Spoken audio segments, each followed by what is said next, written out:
നമസ്കാരം. Raf talk ഫുട്ബോളിലേക്ക് അവർക്കും സ്വാഗതം. സ്വന്തം കാമുകിയെ കൊലപ്പെടുത്തി ആ ശരീരത്തിൻ്റെ ഭാഗങ്ങൾ പട്ടിക്കിട്ട് കൊടുത്ത് പട്ടിയെ കൊണ്ട് തീറ്റിച്ച് അത് പിടിക്കപ്പെട്ട് 22 വർഷക്കാലം ജയിൽ ശിക്ഷയ്ക്ക് വിധിക്കപ്പെട്ട ഒരുത്തൻ. അത്രയും കാലം പൂർണ്ണമായിട്ട് ജയിലിൽ കിടക്കേണ്ടി വന്നില്ല. നിയമത്തിൻ്റെ ചില ലൂപ്ഹോളുകൾ വഴി കുറച്ചു കാലം ജയിലിൽ കിടന്ന് പുറത്തിറങ്ങി ഇന്ന് വീണ്ടും ബ്രസീലിലെ ഫുട്ബോൾ മൈതാനങ്ങളിൽ കളിക്കാനിറങ്ങിയാണ്. വല്ലാത്തൊരു കഥയാണ്, കഥയല്ല സംഭവമാണ്. ബ്രൂണോ ഫെർണാണ്ടസ് എന്ന വാസ്കോ എസിയുടെ ഗോൾ കീപ്പർ ഇന്ന് കോപ്പ ഡു ബ്രസീലിൽ അവരുടെ ജേഴ്സി അണിഞ്ഞ് കളിക്കാനിറങ്ങിയേക്കുമെന്നാണ് ലഭ്യമാവുന്ന വിവരം. വാസ്കോ ഡി ഗാമ എന്ന് വളരെ പ്രസിദ്ധമായ ഫിലിപ്പെ കുട്ടീഞ്ഞൊക്കെ കളിക്കുന്ന ആ ക്ലബ്ബല്ല ഈ ക്ലബ്ബ്. ഇതൊരു അസോസിയേറ്റ് ക്ലബ്ബാണ്. ഏതായാലും ഈ ക്ലബിന് വേണ്ടി ഇപ്പോൾ കോപ്പ ഡു ബ്രസീൽ മത്സരം കളിക്കാൻ വേണ്ടി ഈ താരത്തെ രജിസ്റ്റർ ചെയ്തിട്ടുണ്ട്. ഇന്നാണ് മത്സരമെങ്കിലും നമുക്ക് നാളെ പുലർച്ചെ ഇന്ത്യൻ സമയം 5:30 ഈ കളി നടക്കുന്നത്. ബ്രസീലിലെ മാധ്യമങ്ങളിലൊക്കെ ഇതിപ്പോൾ വലിയ വാർത്തയാണ്. ബ്രൂണോ ഫെർണാണ്ടസ്, അതായത് സ്വന്തം കാമുകിയെ കൊലപ്പെടുത്തി ബോഡി ഇങ്ങനെ പല കഷ്ണങ്ങളാക്കി അതിൻ്റെ ഭാഗങ്ങൾ നായയെ കൊണ്ട് തീറ്റിച്ച ആ കേസിലെ ശിക്ഷയ്ക്ക് വിധിക്കപ്പെട്ട കളിക്കാരൻ കോപ്പ ഡു ബ്രസീലിൽ വാസ്കോ എസിക്ക് വേണ്ടി കളിക്കാനായി രജിസ്റ്റർ ചെയ്തിട്ടുണ്ട്. 22 വർഷത്തെ സെൻറ്റൻസ്, പ്രിസൺ സെൻറ്റൻസിന് വിധിക്കപ്പെട്ടയാളായിരുന്നു. Is expected to play tomorrow എന്ന് പറഞ്ഞുകൊണ്ടാണ് ഗ്ലോബോ റിപ്പോർട്ട് ചെയ്യുന്നത്. അപ്പോൾ എന്താണ് ഈ സംഭവം എന്നുള്ളത് നമ്മളൊന്ന് വിശദമായിട്ട് പരിശോധിക്കുകയാണ്. ബ്രസീലിലെ പ്രഗത്ഭനായ ഗോൾ കീപ്പർമാരിൽ ഒരാളായിട്ടാണ് ബ്രൂണോ ഫെർണാണ്ടസിനെ കണക്കാക്കിയിരുന്നത്. 2007 മുതൽ 2009 വരെയുള്ള കാലഘട്ടത്തിൽ അദ്ദേഹം ഫ്ലമിംഗോ ക്ലബ്ബ്, അറിയാലോ, ബ്രസീലിലെ വമ്പൻ ക്ലബ്ബാണ് ഫ്ലമിംഗോയുടെ കീ പ്ലെയർ ആയിരുന്നു. പക്ഷേ അതിന് ശേഷമാണ്, ആ 2009 ശേഷമാണ് ഈ ഒരു കേസ് ഉയർന്നു വരുന്നത്. വിശദമായിട്ടൊന്ന് നോക്കുകയാണെങ്കിൽ 1984 ഡിസംബർ 23 ബ്രൂണോ ഫെർണാണ്ടസ് ജനിച്ചിട്ടുള്ളത്. ബ്രൂണോ എന്നാണ് ചുരുക്കത്തിൽ അറിയപ്പെടുന്നത്. ബ്രൂണോ ഫെർണാണ്ടസ് ഡാസ് ഡോളേസ് ഡി സൗസ എന്നാണ് മുഴുവൻ പേര്. ഇപ്പോൾ 41 വയസ്സായി എന്നർത്ഥം. ബ്രസീലിയൻ ക്ലബ്ബുകളിൽ മികച്ച പ്രകടനം നടത്തുന്നു. അത്ലറ്റിക്കോ മിനേറോക്ക് വേണ്ടി 2002 മുതൽ 2006 വരെ കളിക്കുന്നു. കൊറിന്ത്യൻസിൽ 2006, 2007 കളിക്കുന്നു. പിന്നെ ഫ്ലെമിംഗോയിലേക്ക് ലോണിൽ പോകുന്നു. അത് കഴിഞ്ഞ് 2008 മുതൽ 2010 വരെയുള്ള കാലഘട്ടത്തിൽ ഫ്ലെമിംഗോയിലെ പ്രധാനപ്പെട്ട ഗോൾ കീപ്പറായിട്ട് നിൽക്കുന്നു. ആ സമയത്താണ് അയാൾക്ക് AC മിലാനിലേക്ക് ഒരു ഓഫർ ലഭിക്കുന്നത്, ഒരു ലക്രേറ്റീവ് ഓഫർ.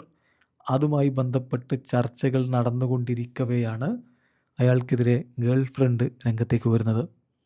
കൃത്യം പറഞ്ഞാൽ 2010 ജൂൺ 9 ഈ ഒരു വാർത്ത ഫുട്ബോൾ ലോകത്തെ ഞെട്ടിച്ചുകൊണ്ട് പുറത്തേക്ക് വന്നു. ബ്രൂണോയുടെ ഗേൾ ഫ്രണ്ട്, അവർ ആക്ട്രസും മോഡലുമൊക്കെയാണ്. എലീസ സമൂഡിയോ എന്നാണ് പേര്. അവരെ കാണാനില്ല, അവർ ഡിസപ്പിയർഡ് ആയിരിക്കുന്നു. പ്രഗ്നൻ്റ് ആയിരുന്ന സമയത്ത് സമൂഡിയോ ക്ലെയിം ചെയ്തിരുന്നു ബ്രൂണോയാണ് എൻ്റെ കുഞ്ഞിൻ്റെ പിതാവെന്ന്. എന്നാൽ അയാളത് നിഷേധിക്കുകയും അത് പ്രൂവ് ചെയ്യാൻ വേണ്ടി DNA ടെസ്റ്റ് നടത്തി അത് പ്രൂവ് ചെയ്യുകയൊക്കെ ചെയ്തു. പക്ഷേ കുഞ്ഞിനെ വളർത്താൻ സപ്പോർട്ട് ചെയ്യാനൊന്നും ബ്രൂണോ തയ്യാറായില്ല. സമൂഡിയോ അതുമായി ബന്ധപ്പെട്ടുകൊണ്ട് മറ്റ് കേസുകളിലേക്കൊക്കെ പോകാൻ വേണ്ടി തീരുമാനിക്കുകയും ചെയ്തു. ഈ സമയത്താണ് അയാൾക്ക് AC മിലാനിലേക്കുള്ള ട്രാൻസ്ഫറുമായി ബന്ധപ്പെട്ട് വലിയ ഓഫറുകൾ ഉണ്ടായിരുന്നത്. എന്നാൽ ഇങ്ങനെ നിൽക്കുന്ന ഘട്ടത്തിൽ ഈ ഗേൾ ഫ്രണ്ടിനെ കാണാനില്ലാതെയാവുന്നു. ഇയാൾക്ക് ഓൾറെഡി ഒരു ഭാര്യയുണ്ട്. ഈ പറഞ്ഞ കുഞ്ഞ് പിന്നീട് അയാളുടെ ഭാര്യയ്ക്കൊപ്പം ജീവിക്കുന്നതാണ് കാണുന്നത്. ജൂലൈ 2010 ബ്രസീലിയൻ ജഡ്ജ് ബ്രൂണോയെ അറസ്റ്റ് ചെയ്യാൻ വേണ്ടി ഓർഡർ ഇട്ടു. ബ്രൂണോയുടെ 17 വയസ്സുള്ള കസിൻ പോലീസിനോട് പറഞ്ഞു അയാൾ സമൂഡിയോയുടെ തിരോധാനത്തിൽ അയാൾക്ക് വലിയ പങ്കുണ്ട്, ബ്രൂണോക്ക് പങ്കുണ്ട് എന്ന് പോലീസിനോട് പറയുകയുണ്ടായി. അതുപോലെ തന്നെ 1-2 മറ്റ് പേരുടെ പേരുകളും വെളിപ്പെടുത്തി. എന്ന് പറഞ്ഞാൽ ഇതിൽ കുറ്റകൃത്യത്തിൽ കൂട്ടുനിന്ന ആളുകളുടെ പേരും വെളിപ്പെടുത്തുകയുണ്ടായി. അതോടൊപ്പം തന്നെ സമൂഡിയോയെ കൊലപ്പെടുത്തുകയും അവരുടെ ബോഡി ഈ രൂപത്തിൽ പല പാർട്ടുകളാക്കുകയും നായക്ക് ചില ഭാഗങ്ങൾ ഭക്ഷിക്കാൻ വേണ്ടി കൊടുത്തു എന്നൊക്കെയുള്ള കാര്യങ്ങൾ ആ കസിൻ വഴിയാണ് പുറത്തേക്ക് വരുന്നത്. സ്വാഭാവികമായിട്ടും ഫ്ലെമിംഗോ അയാളുടെ കോൺട്രാക്റ്റ് സസ്പെൻഡ് ചെയ്തു. അയാളെ സ്ക്വാഡിൽ നിന്ന് പുറത്താക്കി. വലിയ രൂപത്തിലുള്ള പ്രശ്നങ്ങളുണ്ടായി. ആ വർഷം ജൂലൈയിൽ അയാളെ ഫോർമലി ചാർജ് ചെയ്യപ്പെട്ടു. അതായത് കൊലക്കുറ്റം അയാളുടെ മേൽ ചാർത്തി.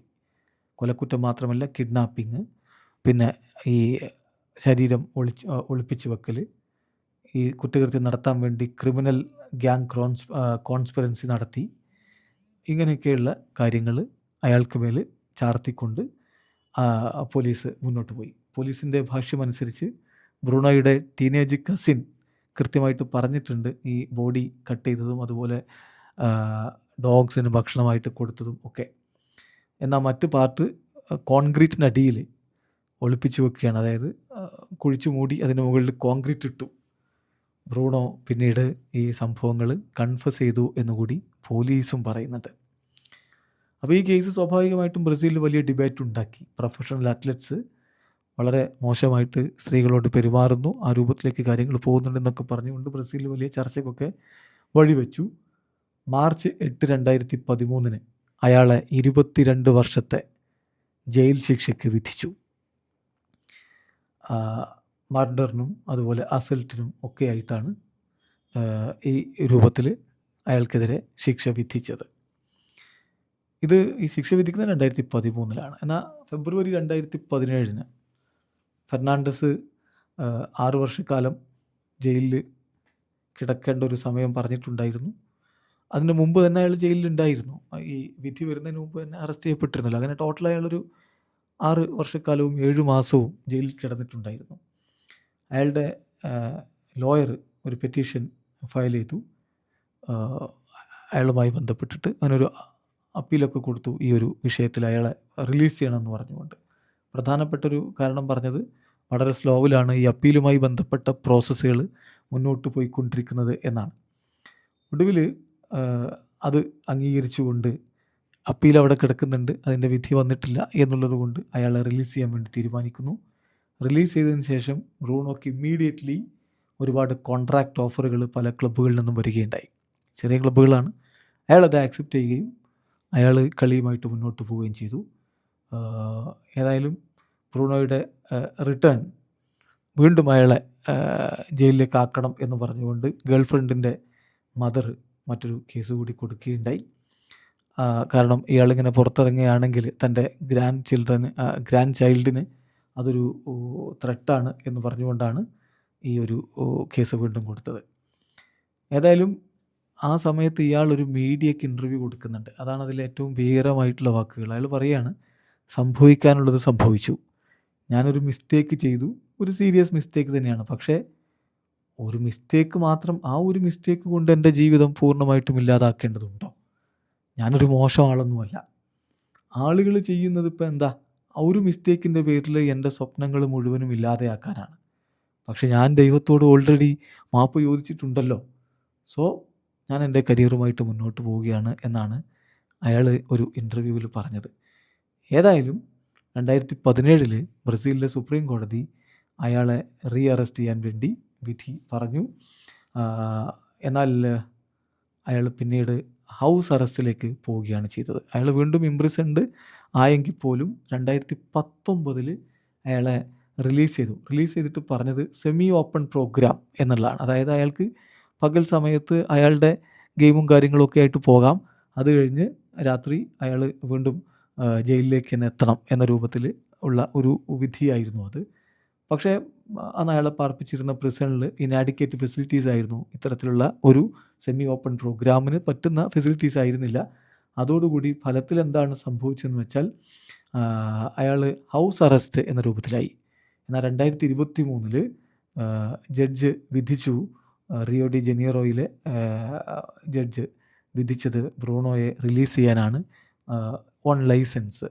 ഒരു ലൈസൻസ് ഇഷ്യൂ ചെയ്തുകൊണ്ട് അതിൻ്റെ അടിസ്ഥാനത്തിൽ അയാളെ റിലീസ് ചെയ്യാനാണ് വിധിച്ചത്. അങ്ങനെയാണ് അയാൾ പിന്നീട് വീണ്ടും കളി പുനരാരംഭിക്കുന്നത്. 2023 ഇത്തരത്തിൽ അയാൾ റിലീസ് ചെയ്യപ്പെടുന്നു. അതിനുശേഷം കളിക്കളത്തിലേക്ക് അയാൾ മടങ്ങിയെത്തുന്നു. പഴയ പോലെ AC മിലാൻ പോലെയൊക്കെയുള്ള വമ്പൻ ക്ലബ്ബുകളിലേക്ക് ചേക്കേറാൻ എന്തായാലും പിന്നീട് അയാൾക്ക് കഴിഞ്ഞില്ല. അയാൾ അതിനുശേഷം അത്ലറ്റിക്കോ കരിയോക്ക എന്നൊരു ചെറിയ ക്ലബ്ബിലേക്ക് എത്തുന്നു. പിന്നെ കാപ്പിക്സാബ SC എന്ന് പറഞ്ഞ ക്ലബ്ബിലാണ് ഉണ്ടായിരുന്നത്. ഇപ്പോഴാണ് വാസ്കോ AC-യിലേക്ക് എത്തുന്നത്. ബ്രസീലിലെ പ്രമുഖ ടൂർണമെൻറ്റായ കോപ്പ ഡു ബ്രസീലിൽ ഇയാൾ നാളെ പുലർച്ചെ കളിക്കാൻ ഇറങ്ങുമെന്നാണ് ലഭ്യമാകുന്ന വിവരം. എന്തായാലും ആ മത്സരത്തിനുള്ള സ്ക്വാഡ് ലിസ്റ്റിൽ അയാളുണ്ട്. ഫുട്ബോൾ ലോകത്തെ വല്ലാത്തൊരു കഥയാണിത്. വീഡിയോ അവസാനിക്കുന്നു. ഫുട്ബോൾ ലോകത്തെ കൂടുതൽ വിശേഷങ്ങളുമായി റഫ് ടോക്സിൻ്റെ എത്താം.